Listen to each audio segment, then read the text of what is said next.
All right, this was C class number 4, and tonight we worked on different ideas of movement and variations. And the first thing we did for our solo jazz warm-up is we encouraged you guys to try to create roughly 4 count chunks. They didn't have to be 4 counts, but we thought that was like a good amount of time to fill to try to put some ideas in there. So they could be 1, 2, 3, 4. They could be 1, 2, 3, 4. They could be 1, 2. They could be ba ba ba ba. They could be.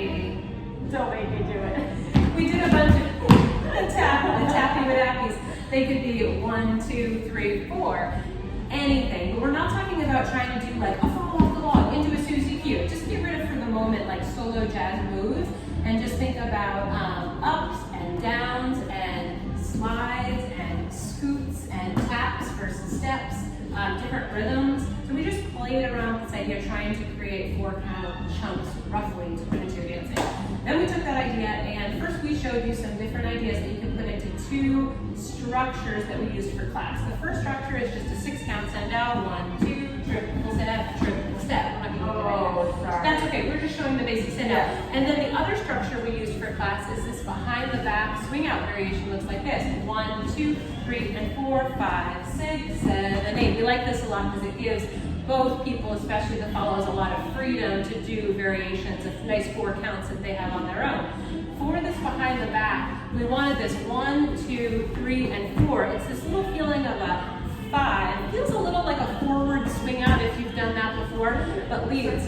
We want to make sure that we do this 1, 2, 3, and 4, 5, 6, 7, 8. So Jen doesn't immediately have to turn like we do in our normal swing out. It feels a little different, but it's still left. Practice that. Then we gave you a couple of variation ideas that you could fit into both the 6 count send out and that swing out variation. The first one was the one you just did.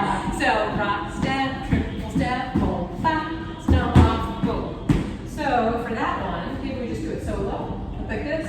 1, 2, triple step, down, out, stomp off. So we talked about how making that contrast between the down, out, and then kind of melting back into the floor for the stomp off to make that contrast difference. Practice that a lot. Then we put it into the swing out, and we did 6, 7. Thank you. 1, 2, 3, and 4, 5, 6, 7, 8. We use the 8 to kind of melt back into boom, ba, da. And we practiced that a whole bunch. Then we gave you one other. It was the scoot scoot. So we did rock step up, down, boom, ba, boom. You can do it from here too. Rock, so you can do it everywhere. Anyone who has a triple step can do that. Yep. Then we put it that same scoot idea into the 7, 8 of your swing out. 1, 2, 3, and 4, 5, 6, 7, 8. 1, 2, 3, and 4, 5, 6. Practice that a whole bunch. Then we wanted you guys to come up with your own ideas. We did 2 modes of thinking about coming up with your own ideas because it's the ways that we practice as well. First thing is we just put on music, and with your partner you just dance, and saw what came out of your body. You didn't think about it too much, you just tried whatever you wanted to try, kind of like our solo jazz warm-up, just the idea generator. Then we did it with a couple partners. Then with one partner, you just came up with maybe an idea and tried to dig into it a little. How would that work? How would the counts work? How would my footwork work in order to come up with an idea? So we encourage you to use both of those modes whenever you're practicing. Maybe in a dance, you're doing a lot of idea generation. Just 1 second, Andy. To come up with an idea generator whenever you're just out dancing to a band, but then maybe you go back home with a friend or on your own and you're kind of figuring out, workshopping different ideas that work that you can put in your body in a little deeper way. So we encourage you to do that. Then we showed, should we show at the very end, we put the 2 ideas together. We did the scoot and then the down out. Boom, ba, boom, ba, boom, ba, da. So we did. Yeah, I mean, you can do it or not do You it. can do it a million different ways. It kind of depends also with the stomp off what you're doing for the music, but sometimes that down out, it just feels good to have something after it.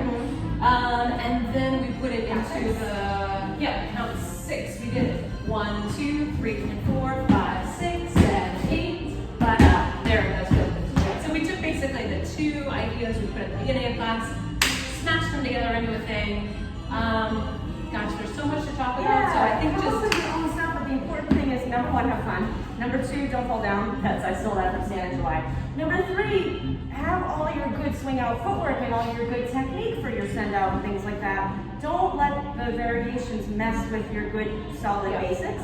And make sure your body is like over your feet and all of those things. When you're playing around, hey, you know, things happen, but when you really want to internalize these things into your body, make sure that you're doing stuff that has good rhythm, has good, you know, body positioning and things like that, so that your basics don't just go by the wayside. And the really good leading and following as well. Yes. Like lead, set up the move just like you normally would, even if you're going to put a variation as your following is a good structure to work with.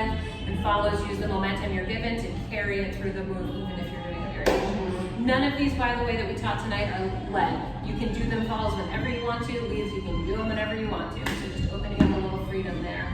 I think that was it for now. We might follow up on this again next time. Good job tonight, you guys.